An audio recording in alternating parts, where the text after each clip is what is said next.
SSC 2026 ব্যাচের পরীক্ষার্থীরা, তোমাদের পরীক্ষার নিয়ম নিয়ে শিক্ষা বোর্ড একটি নোটিশ প্রকাশ করেছে। আমি এই ভিডিওতে তোমাদেরকে বিস্তারিতভাবে বলবো। তো চলো ভিডিওটি শুরু করা যাক। এখানে তোমরা দেখতে পাচ্ছ যে শিক্ষা বোর্ড কর্তৃক তোমাদের জন্য একটি নতুন নোটিশ প্রকাশ করা হয়েছে। তো চলো সেই নোটিশে কি বলা আছে আমরা তোমাদের সাথে বিস্তারিতভাবে আলোচনা করি। এসএসসি 2026 ব্যাচের পরীক্ষার্থীরা, তোমাদের পরীক্ষা নতুন মানদণ্ড অনুযায়ী অনুষ্ঠিত হবে। দশম শ্রেণীর প্রাক নির্বাচনী পরীক্ষায় তোমরা যারা পাশ করেছো এবং 2025 সালে যারা এসএসসি পরীক্ষায় ফেল করেছো তোমরা অংশগ্রহণ করতে পারবে। এছাড়াও তোমরা 2025 সালে যারা পাশ করেছো কিন্তু তোমাদের রেজাল্ট অতটা ভালো হয়নি, তোমরা তোমাদের মান উন্নয়নের জন্য পরীক্ষা দিতে পারবে।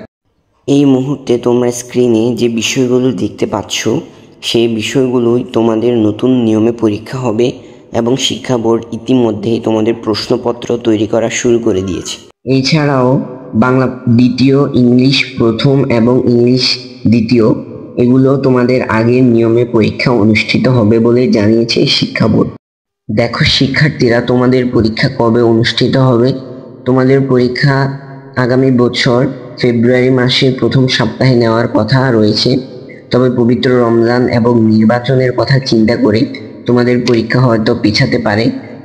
মার্চের শেষ সপ্তাহ বা এপ্রিলের প্রথম সপ্তাহে হয়তো তোমাদের পরীক্ষা অনুষ্ঠিত হতে পারে।